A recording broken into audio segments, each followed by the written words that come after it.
శ్రీ మహాగణాధిపతయే నమః. శ్రీమాత్రే నమః. ఆధాన ఆధ్యాత్మిక వీక్షకులందరికీ శుభాశిస్సులు. 2025 సెప్టెంబర్ 7 ఆదివారం రాహుగ్రస్త సంపూర్ణ చంద్రగ్రహణం రాత్రి 9:56 ఏర్పడుతోంది. ఈ గ్రహణ ప్రభావం ద్వాదశ రాశులకి ఎలా ఉండబోతోందో ఈ వీడియోలో మనం తెలుసుకుందాం. సెప్టెంబర్ 7 ఆదివారం రాత్రి 9:56 రాహుగ్రస్త సంపూర్ణ చంద్రగ్రహణం శతభిష నక్షత్రంలో ప్రారంభమై శతభిష పూర్వభాద్ర నక్షత్రాలలో కొనసాగుతూ అర్ధరాత్రి 1:26 ముగుస్తుంది. దాదాపు 3:30 పాటు గ్రహణం ఉంటుంది. కుంభరాశిలో ఏర్పడుతుంది. కుంభరాశి వాళ్ళు, మీనరాశి వాళ్ళు ఈ గ్రహణాన్ని ఎట్టి పరిస్థితుల్లో చూడకూడదు. అలాగే గ్రహణ గోచారం ప్రకారం ఈ రాహుగ్రస్త సంపూర్ణ చంద్రగ్రహణం 6 నెలల పాటు ద్వాదశ రాశుల వాళ్ళకి ప్రత్యేకమైన ఫలితాలను ఇస్తూ ఉంటుంది. ద్వాదశ రాశుల వాళ్ళకి గ్రహణం వల్ల ఎలాంటి ఫలితాలు 6 నెలల పాటు ఉండబోతున్నాయి అనే విషయాన్ని మనం పరిశీలిస్తే మొట్టమొదటి రాశి మేషరాశి. మేషరాశి వాళ్ళకి ఈ గ్రహణం 11వ స్థానంలో ఏర్పడుతోంది. దీన్ని ఏకాదశ స్థానం అంటారు. ఇది చాలా మంచిది. మేషరాశి వాళ్ళకి ఈ గ్రహణం అద్భుతంగా యోగిస్తుంది. 6 నెలల పాటు మేషరాశి వాళ్ళు ఆర్థిక పరంగా ఆదాయ మార్గాలు పెంపొందింపజేసుకుంటారు. ఆరోగ్య సమస్యలు తొలగిపోతే కుటుంబంలో విభేదాలు ఉండవు. కుటుంబ జీవితం ఆనందదాయకంగా ఉంటుంది. ఆ తర్వాత వృషభ రాశి. వృషభ రాశి వాళ్ళకి ఈ గ్రహణం 10వ స్థానంలో ఏర్పడుతోంది. దశమంలో ఏర్పడుతోంది. వృషభ రాశి వాళ్ళకు కూడా ఈ సంపూర్ణ చంద్రగ్రహణం అద్భుతంగా యోగిస్తుంది. వృషభ రాశి వాళ్ళకి 10వ స్థానంలో యోగిస్తుంది కాబట్టి వృషభ రాశి వాళ్ళకి అది వృత్తి స్థానం కాబట్టి వృత్తిలో పదోన్నతి కలుగుతుంది. అంటే చాలా కాలంగా ప్రమోషన్ల కోసం ఎదురు చూసే వృషభ రాశి వాళ్ళు అతి తొందరలో ప్రమోషన్లు అందిపుచ్చుకుంటారు. మంచి ఇంక్రిమెంట్తో కూడిన ప్రమోషన్ వచ్చే యోగం వృషభ రాశి వాళ్ళకి ఈ 6 నెలల్లో ఉంటుంది. అలాగే వృషభ రాశి వాళ్ళు ఎవరైనా గవర్నమెంట్ ఉద్యోగాల కోసం ప్రయత్నాలు చేస్తూ ఉన్నట్లయితే ఆ గవర్నమెంట్ ఉద్యోగ ప్రయత్నాలు విజయవంతం చేసుకుంటారు. అలాగే మిథున రాశి వాళ్ళకి ఈ గ్రహణం 9వ స్థానంలో ఏర్పడుతోంది. ఇది మధ్యమ ఫలితాలను కలిగింపజేస్తుంది. అంటే పూర్తిగా అనుకూల ఫలితాలు కావు, పూర్తిగా వ్యతిరేక ఫలితాలు కావు, మధ్యమ ఫలితాలు. కొంత అనుకూల ఫలితాలు, కొంత వ్యతిరేక ఫలితాలు ఉంటాయి.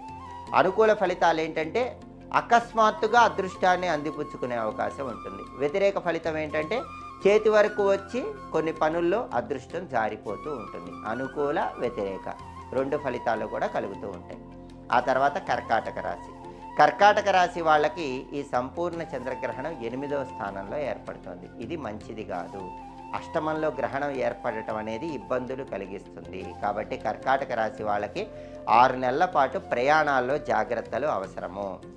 గండాలనేవి ఉంటాయి, అపమృత్యు దోషాలనేవి ఉంటాయి. ఇష్టదేవతను స్మరించుకుంటూ జాగ్రత్తగా ప్రయాణాలు చేసుకోవాలి. ఆరోగ్యం పట్ల ప్రత్యేకమైన జాగ్రత్తలు తీసుకోవాలి. ఆ తర్వాత సింహరాశి వాళ్ళకి ఈ సంపూర్ణ చంద్రగ్రహణం 7వ స్థానంలో ఏర్పడుతోంది. అంటే 7వ స్థానంలో ఏర్పడుతోంది. సింహరాశి వాళ్ళకి ఈ గ్రహణం పూర్తిగా అనుకూలం కాదు, పూర్తిగా వ్యతిరేకము కాదు, మధ్యమ ఫలితాలను ఇస్తుంది. అంటే కొంత అనుకూల ఫలితాలు ఇస్తుంది, కొంత వ్యతిరేక ఫలితాలు ఇస్తుంది. అనుకూల ఫలితాలు ఏంటంటే పెళ్లి కావాల్సినటువంటి సింహరాశి వాళ్ళకి అనుకోకుండా పెళ్లి నిశ్చయమయ్యే అవకాశం ఉంటుంది. భార్యాభర్తల మధ్య గొడవలు ఉన్న సింహరాశి వాళ్ళకి ఆ గొడవలు తగ్గే అవకాశాలు ఉంటాయి. వ్యతిరేక ఫలితాలు ఏంటంటే సంబంధం కుదిరినట్టే కుదిరి ఒక్కొక్కసారి చేజారిపోవచ్చు.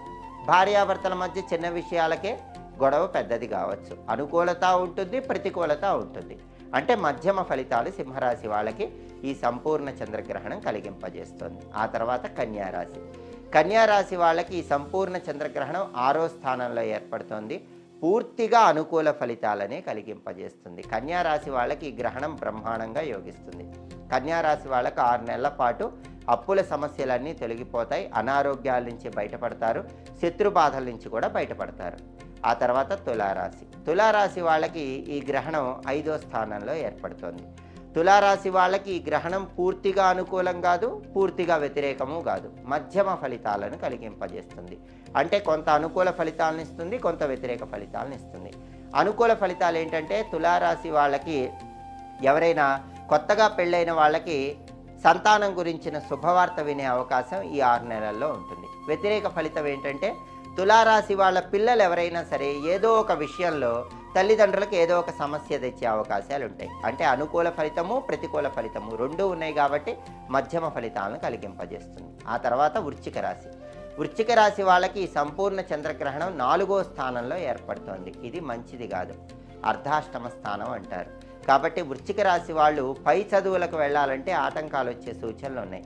ఉన్నత విద్య కోసం చేసే ప్రయత్నాల్లో అవరోధాలు ఉంటాయి. తల్లి వైపు ఆస్తులు రావటం ఆలస్యం అవుతూ ఉంటుంది. అలాగే చదువులో కూడా కొన్ని ఆటంకాలు ఉంటాయి. ఎక్కువ కష్టపడ్డా కూడా కష్టానికి తగిన ప్రతిఫలం రాకుండా చదువులో కొద్దిగా ఇబ్బందులు ఎదుర్కొనే సూచనలు వృశ్చిక రాశి విద్యార్థులకి ఒక 6 నెలల పాటు ఉంటాయి. ఆ తర్వాత ధనుస్సు రాశి. ధనుస్సు రాశి వాళ్ళకి ఈ సంపూర్ణ చంద్రగ్రహణం 3వ స్థానంలో ఏర్పడుతోంది. ఇది పూర్తిగా అనుకూలము.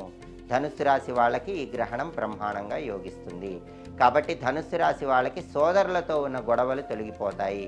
సోదరీమణులతో ఉన్న గొడవల నుంచి బయటపడతారు. బ్రదర్స్ అండ్ సిస్టర్స్ అందరూ కూడా బ్రహ్మాండంగా అనుకూలంగా మారటానికి, వాళ్ళతో ఉన్నటువంటి వ్యతిరేకతలన్నీ కూడా తొలగింపజేసుకోవటానికి ధనుస్సు రాశి వాళ్ళకి ఈ సంపూర్ణ చంద్రగ్రహణం విశేషంగా యోగిస్తుంది. కాబట్టి ధనుస్సు రాశి వాళ్ళకి 3వ స్థానంలో బ్రహ్మాండమైన అనుకూల ఫలితాలు ఇస్తుంది.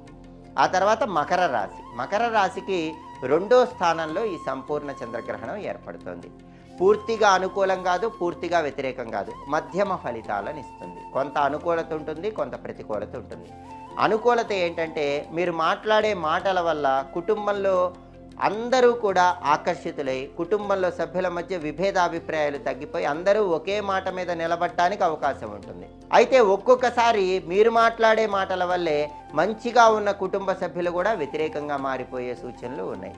ఒక్కొక్కసారి మీకు అనుకూలంగా మారిపోతూ ఉంటారు, ఒక్కొక్కసారి మీకు వ్యతిరేకంగా కుటుంబ సభ్యులు మారిపోతూ ఉంటారు. అలాగే 2వ స్థానంలో ఏర్పడుతోంది కాబట్టి గ్రహణం మకర రాశి వాళ్ళకి ఒక్కొక్కసారి ఈ 6 నెలల్లో డబ్బు పరంగా బ్రహ్మాండమైన లాభం ఉంటుంది, ఒక్కొక్కసారి అంతే స్థాయిలో డబ్బు పరంగా నష్టం కూడా ఉంటుంది.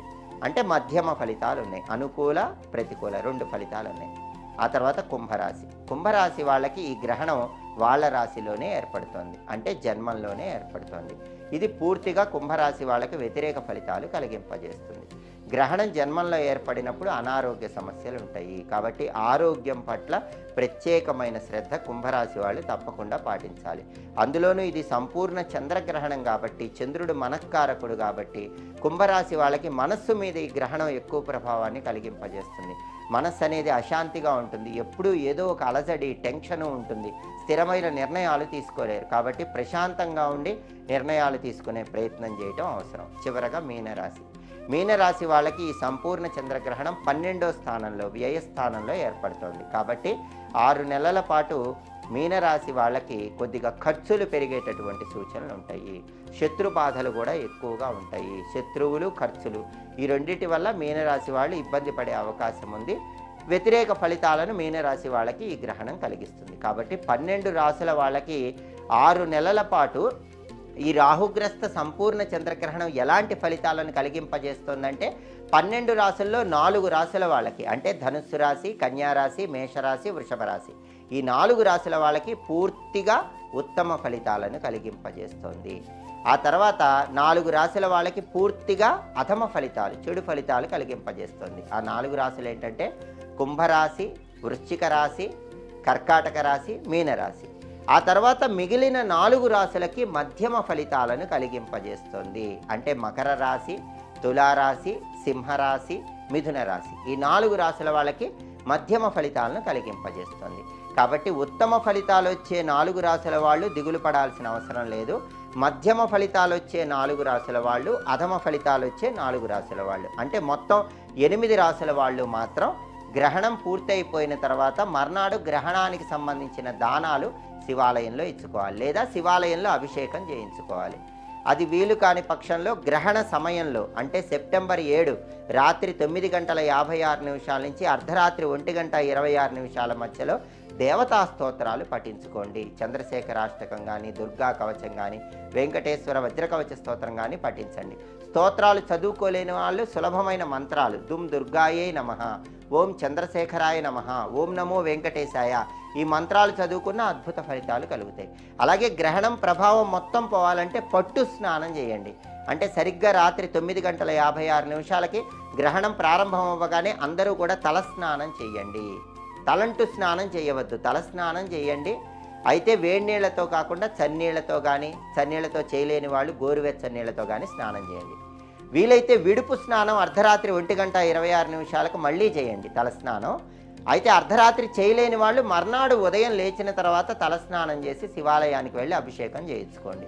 అప్పుడు మధ్యమ ఫలితాలు, అధమ ఫలితాలు వచ్చేటటువంటి రాశులు, ఈ 8 రాశుల వాళ్ళు కూడా వ్యతిరేక ఫలితాలు తొలగింపజేసుకొని అనుకూల ఫలితాలు అందిపుచ్చుకోవచ్చు.